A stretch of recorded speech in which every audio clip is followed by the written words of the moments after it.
Doctor Baba Saheb Ambedkar open university.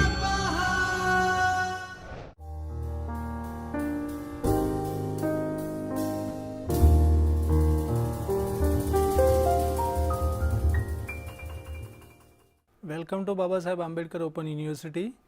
In the previous sessions we have discussed strut and servlet. Now in these sessions we will discuss the Java server pages.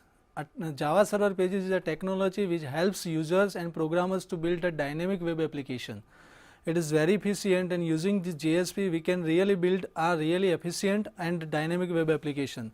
Now how it helps us, how it differs from servlet, that we will see one by step by step.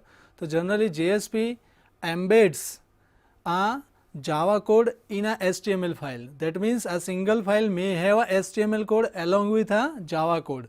So JSP helps in this way. While in servlet, what was the situation in servlet? We were writing as HTML in a Java code by embedding it in a the inverted comma in a print.out.println functions. So generally JSP helps us in a better way compared to the servlet. But before that, let us have a look towards the JSP, its environment and its functionality. So generally JSP is server side technology to create a dynamic web application, always programming embedded into HTML pages. JSP file is having a extension .jsp. After the execution of the JSP file, there would be a, we can say, a Java class file, and that Java class file is going to be executed in a container. Java server pages are part of 3-tier architecture. Okay, servlet ties up with the HTML, while the servlet JSP ties up with the Java in a single file. Now JSP execution phase comes in a three stages. One is a translation phase, second one is a compilation phase, and third one is the execution or running phase. Now we will discuss one by one. What is a translation phase? So generally translation phase consisting of from the initial request submission from the client. So suppose a client fires a request. Now this request is for this JSP page, or the JSP page fires a request to another JSP page. Then what the container does, simply the container translates this JSP page into a servlet page. Okay. Once the JSP page is converted or translated into a servlet page, that's or Java file, we can say, that translated Java file will be compiled, and once it is successfully compiled, it is going to be executed by the underlying container for forming the response and processing the request. So translation phase is simply converts the JSP program into a Java program internally by the container. Once the translation phase is completed, the entire JSP program is available into pure Java. So simply translation phase is consisting of, or it responsible for converting the JSP file into a Java file. Once the Java file is there, then we already know, we all know that the Java file is there, then we can compile it. So once we have a Java file, we can compile it. So compilation comes next. So compilation phase converts this Java program into a class file, provided no errors found in the execution or compilation. If errors found the container in Java programs, those errors listed would be in browser, and once it is successfully compiled, we can execute it and form the response back to the client. So after learning these three stages of JSP: execution, translation, compilation, execution, we can try to understand, we can go for the architecture of its execution, request processing kind of thing. Client request for JSP, this is a web server, under that there is a JSP engine. JSP engine checks that it is a request or in the form of JSP file. So it is translated, converted into a Java.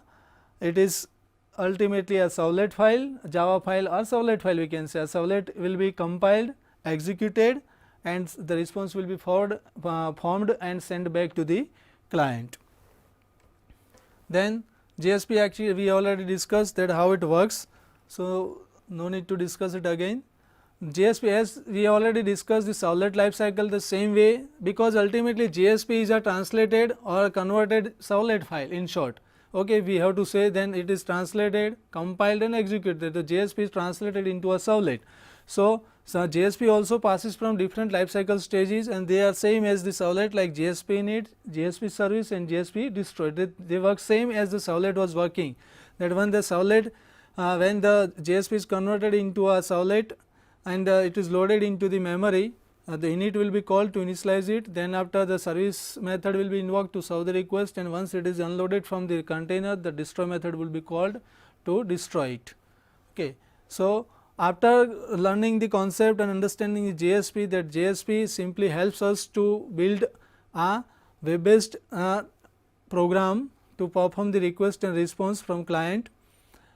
How do we build JSP application? How a JSP page is constructed? What kind of data, what kind of fields, what kind of functionality we can embed in a JSP, that is listed over here. So, it is all about that JSP. Okay? The JSP page is consisting of number of things, and they all are known as elements. So, generally JSP page will have, we can say, directives, scripting elements and actions. Apart from them, other functionality can be added in terms of expression language and all, but these are the main things that a JSP page can contain. Okay. So, directives generally directs that the what kind of functionality JSP page is going to perform, what kind of resources or page it is going to include and process. JSP directive comes in 3 flavors, we will discuss it. One is the page directive, second is include directive, and third one is the taglib directive. So, what is page directive? Okay, before that, let us about the scripting elements. So, in that the scripting elements, the traditional elements are the scriptlet, expression and declaration and comments. So, generally as when we are writing a simple Java program, what we are doing, or even in servlet programming, what we are doing, initially we are writing a class name, then after under the class name we are declaring the variables, then after processing the data, and then after sending the response or giving the processing or supplying the output. But in JSP, as we said that JSP is all about server side programming language. So, when we want such kind of things, that variable declaration, variable processing and output forming, then we need to use these scriptlets. We need to use these traditional scripting elements in terms of scriptlets, expression and declaration. So, as its name indicates, first one, expression. So, expression is helpful to send, see here, generally to insert the result or send the result back to the client. So, if you have any variable containing the response, then you can put it over here at the place of AND, at the place of AND. See here, less than sign, percentage is equal to, this is required to process or to display the, we can say, expression in a JSP. That means expression contains the output. In short, if you are in a simple words, we want to say that if you want to display output in a JSP file, you should use expression clause, expression block even, less than, percentage and equal to, and make it very clear after the variable name semicolon is not required, make it very clear. Okay, semicolon is not required. Then scriptlet is there. Scriptlet is the block of code where you will write your logic, in short. Okay, where if you want to write a for loop, if you want to write a certain processing, then write everything in a scriptlet block. It starts with a less than, percentage, write your code, and once again if you want to close it, percentage and a greater than sign. See here. Okay, this AND require, this AND indicates a logical block of codes, lines of code. Okay, see the example. Here we have mentioned scriptlet starts, we have variables, we are printing the value and closing the scriptlet block. So, this way. Then after declaration comes, as I told you that in a simple Java programs we are declaring the variables. In same way in JSP we can declare the variables using the declaration block. So, declaration block starts with the less than, percentage and exclamatory sign. So, make it very clear that each and every scripting elements have a different signatures. The declaration starts with the exclamatory sign. So, if exclamatory sign is there, start it with a declaration, initialize it, okay, and then after you can close it. Now, after the scripting elements, that is we can say scriptlets, then declaration, then expression, it is time to discuss about the directives, that we have seen that there are 3 directives. page directive, include directive and taglib directives. So, what about page directives? So, generally page directive tells about the JSP page, that what the JSP page is and what kind of attributes it is having, okay, what kind of data it is going to process. So, generally page directive gives special information about JSP page, okay, and that signature of page directive is written like this, less than percentage and @ sign is there, and @ sign indicates that you are going to use directives, JSP directives, fine. So, directive name, okay, directive indicates the name of directive, it may be either a page, it may be either a taglib or include directives, okay. So, 3 directives is there, among that you can use either or, either page, include or taglib.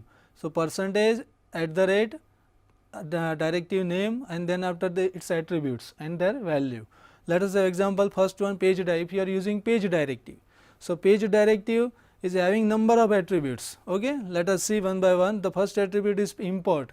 If you want to import different classes in your program, if you are writing a JDBC application in a JSP, and then you need to import Java SQL package.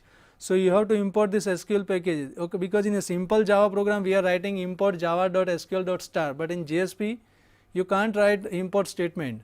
So, you have to import this package using the directive, page directive. So, you have to write like this, percentage @ page import is equal to java dot either util.date, or if you are talking about database, then we need to write java.sql.star. Then and then you can have a database class and interface functionality available in your JSP page, okay. So, this is the most important functionality of a directive, that is page directive. This is first attribute of page directive, that is import. Likewise, other attributes are that the language, that which language you are going to use, specify using the attribute. Session, if you are going to manage the session, then specify the session attribute and its value. Buffer, you either you want to manage the store the data into a buffer, to manage it, default size of buffer would be the 8 KB. Then if the buffer overflows, then you can specify that auto flush or not, then you can specify auto flush is equal to true, if it over we can say flows. Then if it is thread safe or not, that you can mention, you can provide the information of the page in an info attribute. Then after the error page and each error page is attribute is also there. Then if there is a probability, if you are writing a JSP page and probability is there, then there is a exception, there may be a exception in a execution. So, how do such kind of exception can be handled? So, you can handle it through error page and each error page. You have to specify the value that each error page is equal to true, that means this is the error page and it is going to handle. So, the error page will be invoked. So, you have to specify here in a page is equal to error page, name of the error page to be invoked, and it will, the exception will be handled. So, these were all about the page directive attributes. So, first one was the page directive, and then these were the attributes. Now, next is the include attribute. So, how do include attribute helps? So, suppose your JSP page wants to include another resource in the same file. So, you can use include directives to include that resource in the ongoing process. See here, how do you include it? So, percentage @ include file is equal to external file.jsp. That means, in the ongoing, in the working JSP file, this file is going to be included at compile time, make it very clear, okay, at compile time. Next is taglib directive. So, taglib directive is very efficient, and we have seen in the strut environment that we were using the struts taglib to provide to design the presentation view. We have used struts functionality to design the HTML form S. We were using the S functionality, or you can use any other prefix instead of S. But taglib directive is very important, very efficient, and it provides number of functionalities with a inbuilt URIs. URI stands for Uniform Resource Identifiers. It is we can say it is a list of library functionality that you can directly plug in into your application, JSP application, and access it using the prefix. So, if you want to such kind of a taglib directive, inbuilt taglib directives to be available in your JSP file, then use this taglib directive, and it is having two most important very required attribute is URI. URI specifies that uniform resource identifier, that which resource you are going to use, provide that URI and with which prefix you will use it. to provide the prefix. So, using that prefix you can access the functionality of that specified URI. So, these three were the we can say a page directives of the JSP file, page directive, include directives and taglib directive. Then after see the taglib directive, the same continuation, here we are using the URI and the prefix is already there. So, these are the we can say inbuilt taglibs available, examples of certain taglibs libraries. Core tag library URI is like this, you can get it. Formatting tag library, if you want to page are in a formatting different formatting manners. SQL, if you want to manipulate the SQL functionality in a JSP file, then you have to use this taglib. XML kind of functionality for JSTL functionalities, everything. Okay. So, this JSP directive plays a vital role, and to use this JSTL in our application we must have the JSTL.jar, very important that you need to know. You need to have a JSTL.jar in your lib directory of a web applications, then and then you can access all these libraries functionality in your JSP file. Then after standard action comes. So, what the standard actions is there? The standard action helps us to perform the dynamic functionality in our JSP page. If you want to manipulate bin, so there is a standard action named JSP use bin action is there. Under the use bin there is a sub two bins tag is there, set property and get property. As we know that every bin has a getter and setter. So, when we are talking about JSP and its standard action, so there is a use bin standard action and it is having a two another we can say properties, set property and get property. Apart from that, other standard actions are the include, forward, plugin, param are there.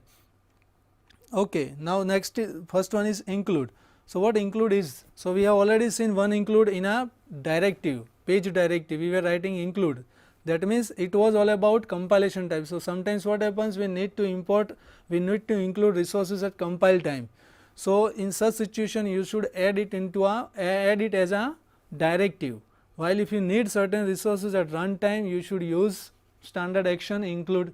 Okay, include standard action allows us to include a file at runtime. So, you can include the resource in an ongoing process at runtime instead of compile time. So, this is a helpful we can say functionality. Then after use bin action is there. So, this use bin action helps us in a JSP page to manipulate the bin data as a we can say model data we can say. When we are dealing with MVC architecture we will call it model instead of bin. So, we can manipulate the model in a JSP file using the in a standard action use bin using its stat property and get property. This is the simple example. See, a class message is there, it is called bin, having a one property text, and for the text there would be a getter and setter, and one see get text and set text, we are setting it simple. Though for this simple bin, okay, it is contained in a package BAOU. Now, how do we use this bin in our JSP using the standard bin, standard action use bin. So, this is the syntax. See, we can this is the HTML file, the standard action that we are going to use is JSP colon use bin, because the standard action syntax is like this. We can use JSP colon action and then after we have to clone it. If we are using include, then JSP colon include, forward, plugin, like that. So, colon is required apart from JSP. So, we will use JSP colon use bin. It requires the attribute in named ID, specify the name of the use bin as a ID. The class indicates the bin. Okay. So, where is your bin? Provide the path of that bin. So, right now our bin is contained in BAOU package and name is message. So, we are providing like this BAOU dot message. Once it is defined, you can set it. The set property JSP colon set property name is equal to MSG, property is equal to text, because it is having a text property, and value of particular text. Okay. But the set property will set the value of a particular specified property, but how it would identify the which bin property to be set. So, that will be identified through this named value. It is having the same name as the name of bin ID. See, check and match it. So, bin ID must be used in a getter and setter property. See here, set property and get property to get the property that we have already set in a bin. So, this way the standard action use bin helps us to manipulate the model of bin data. Then after the forward actions, as we already discussed forward, that forward indicates that we want to forward a result to another page, then you can use JSP colon forward, that forwarded will be to error dot JSP. Okay. And if you want to pass parameter even with the JSP in a forwarded page, you can use JSP colon param standard action, because param itself is another standard action. See here. So, param stands for parameter. So, if you want to pass parameter with a ongoing request, ongoing forwarded request, then you can pass it along with the forward tag. So, JSP colon forward is, we can say it is used as a sub action to a JSP colon forward action. So, as you are using JSP colon forward, and under that you are using JSP colon param along with its parameter, that we are passing name BCA with value BAOU. So, whenever we will access a error.jsp, when the control goes to the error.jsp file, then in a JSP file, that means in this file error.jsp, we can manipulate this parameter using the request method request.get parameter name and get the value BAOU in a forwarded file, in a forwarded JSP file. The next action is plugin, JSP colon plugin. This standard action helps us to embed a applet in our JSP file. Sometimes if you want to embed a applet kind of controls in a JSP file, this standard action helps us to do that. Okay. The syntax is simply you need to specify plugin, type is equal to the component you want to plug in. Here we are trying to apply plug in applet. So, we are writing applet, the code that where the applet is and how do you embed it, code base, the path that you want to specify, and width and height of a particular controls that you want to embed in your JSP file. Then after fallback is used as a standard actions. If you something unexpected happen in terms of the plugin is not supported kind of things, then the message will be displayed that this is not supported or not going to play due to this. So, fallback is closed, and then after close the standard action plugins. So, JSP colon plugin standard action helps us to embed applet kind of controls into a JSP page. Then after learning the, we can say JSP scripting elements, then after the standard in action in terms of all this JSP use bin, include, forward, plugin. The next point is all about implicit objects. These are known as implicit objects. Why? So, they generally what happens, if you want to have the access of objects, we need a class, we need to define its instance, and then after we can access it. But in JSP is a very efficient mechanism in terms of JSP delivers efficient mechanism to the user in terms of implicit objects. The name indicates implicit, that means they are implicitly available to the JSP page container, okay, from the container. We doesn't need to define it explicitly to access it. So, if you want to fetch the parameters submitted by the user, we need in servlet, let us have an example. In servlet we need to have the instance of servlet HTTP servlet request, and then after we can use this request instance to get the parameter. But in JSP file we can directly use the request instance, it is a implicit instance, as it is indicated that request instance is there, that we can directly use request.get parameter. At the same way, to send the response, there is a response implicit objects that we can access and send the response back to the client. Apart from this request and response, there is a out object. Out in a servlet we were using print writer, out is equal to response.get writer. We are getting the print writer instance using the get writer method, but here we do not need to write these things. We can directly write out object and print the statement that out.println. The same way configuration instance is there, that we can configure the servlet initialization parameters, application instance is there, session instance is there to set the session, page context we can set the context, environment variable, environment information, then page object is already there. If exception is there, then you can handle the exception using the exception object. So, these are the implicit objects, and they helps us to manage the JSP page very efficiently without declaring much classes and initialization of the instances. Okay, so, this is all about JSP. its architecture, its execution environment and its different building blocks of a whole JSP page, that what the JSP page contains. It may be containing a scripting elements, it may be containing a standard actions, it may be containing a expression language kind of things, everything. So, this is all about JSP page. Now, after learning this JSP conceptually and understanding its execution, it is time to move towards practical implementation. So, now we will see how JSP page can be built up and executed in a JSP container, or we can say a web container Tomcat. So, let us see that, we will discuss it. Here in JSP we are going to discuss a bin, error page, session and standard actions. So, this all for JSP files, JSP applications or web applications we have already deployed in a web apps directory of Tomcats. So, first of all let us see the bin action, what this JSP bin JSP file contains. So, here what we have written, simply web.xml does not require any kind of mapping, as it is only dealing with the JSP file. There is no controller, so we do not need it. In a bin we need a bin class. So, here we have written a bin. Let us see, in a bin what we have done, we have declared a bin in a MyBin package. Under the MyBin we have two properties, property 1, property 2, both of type string, and as we all know that both has having a getter and setter method. Getter returns the method, set method set the property, okay, simply. Now, we are using this bin in our JSP file using the standard action JSP colon use bin. See, we already discussed this. So, we are writing directly like this, JSP colon use bin. We have defined the bin ID as MyBin, the class is MyBin.MyBin, as we have declared in a directory MyBin and okay, both names are same, but you can keep different names, that does not matter. And the scope is session, that means throughout the session this bin will be available to the JSP page.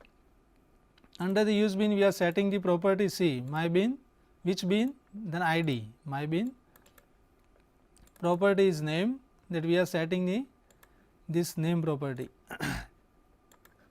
Value is welcome to, this is the value of first property, and this is second property address BAU Ahmedabad. Then after we are retrieving the same property using the JSP colon get property tag. After setting and getting, here we are using, see, either here two options I have mentioned. You can use either get property to display the message by getting the name and getting the address. See, here we are using first this one. So, let us try to execute it. So, before that we will start our container Tomcat.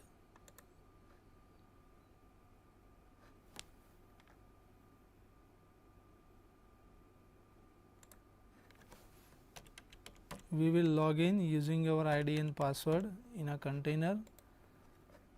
Then after it will display our deployed web applications. So, our first application was JSP use bin.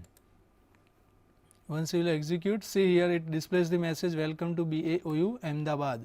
So, how it displays? So, we have developed our bin, then we are using standard action JSP use bin, defined ID, we are using the ID here in a set property and in a property name is there, and we are writing the value directly over here welcome to first property and second property BAU, and we are getting the same property over here, see name and address, this is name and address. So, using the standard action JSP use bin. So, now instead of get property, if you want to display the same property using the expression, see here we have used the expression. So, you can use expressions to invoke the method as well, get method, get name and get address, the both is going to work. See here we will compare this one, you can put a comment in a JSP same way as we were doing in HTML, because JSP is all about HTML and Java.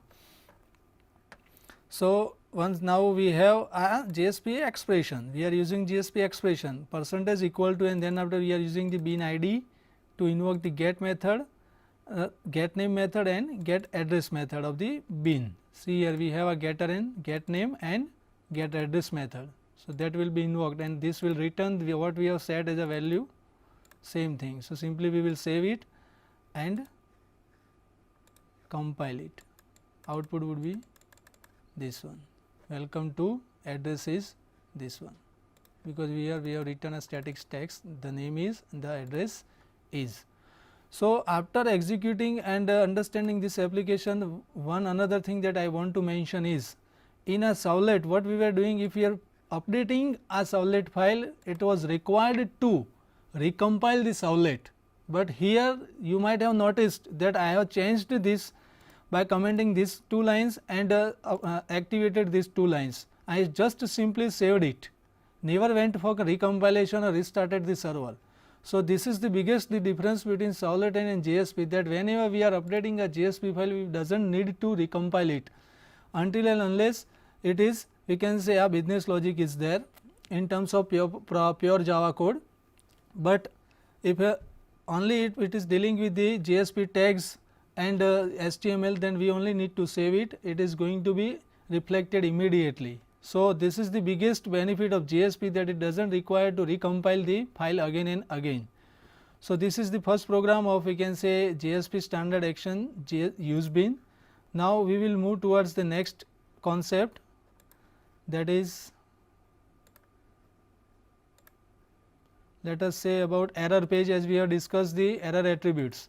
So, what it contains here is simply we have just developed the 3 JSP files. One is process.jsp, initial is the index.jsp. In under what we are writing, one form is there, it in having a action process.jsp. When we submit, we click on submit button, it will invoke a process.jsp, and in this file we have 2 text field, number 1, number 2, and when we submit, it will invoke process.jsp. Under the process.jsp we have written, see here, the page directive and having a attribute error page. Yes.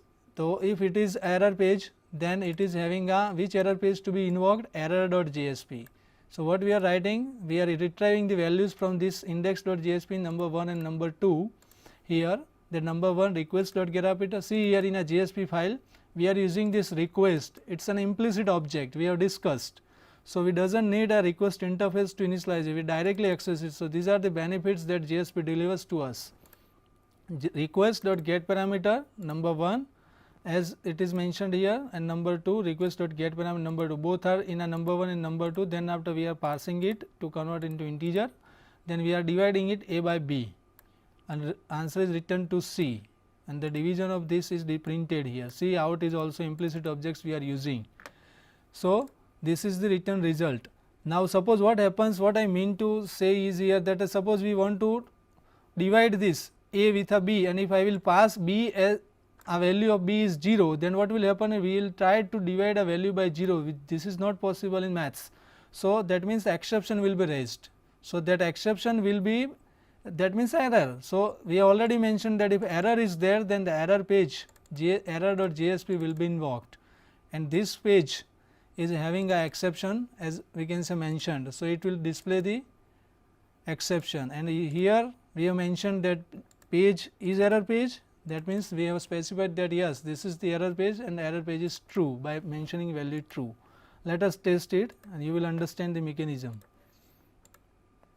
of page directive error page. If I will pass 12 by 6, it will display the value, the division of number is 2, but if that means directly the answer is there, but if I will divide by 0, then see here an exception occurred. Exception is java.lang.arithmetic abstraction by 0.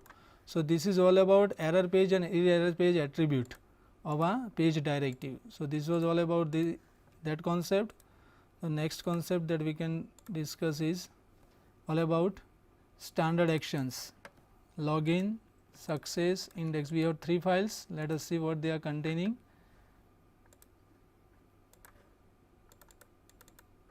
Okay, no controller, no mappings, only 3 files is there as we are dealing with JSP. So, first one is login.jsp. Under that what we are doing, we are passing a login information.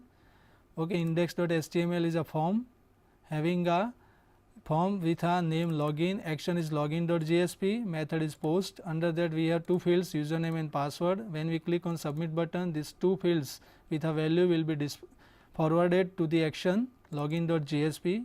See here the name login name text field, username is login name and password is login password. These two fields we are retrieving into the login.jsp next page. Here login.name in a string 1, string 2, and we are comparing it, that if string 1 is BAOU and string 2 is GVP, then we are see here we are using different controls of JSP. We are using here JSP colon forward action, that if both are matching then the action would be success.jsp, okay, and the message would be displayed with a login name. And if both are not matching, that means else, then we are going to include. So, we are using standard action forward and include. See here, if success is then the message would be, that means the request would be forwarded to success page, and if it is failed then the same login page, that is index.jsp will be HTML would be included in the same page. Okay. Success is only required the login name. Let us test it. So, it was all about standard action JSP colon forward and JSP colon include. See here we have written BAOU and GVP, the true username and password. Let us test, it will forward to success. Say login successful, welcome to BAOU, but if I will provide wrong credential, let us test as a password, then it will keep it on the same page as it is included, as we have written as a include. So, this is the we can say a technical demonstration of standard action JSP colon include and JSP colon forward.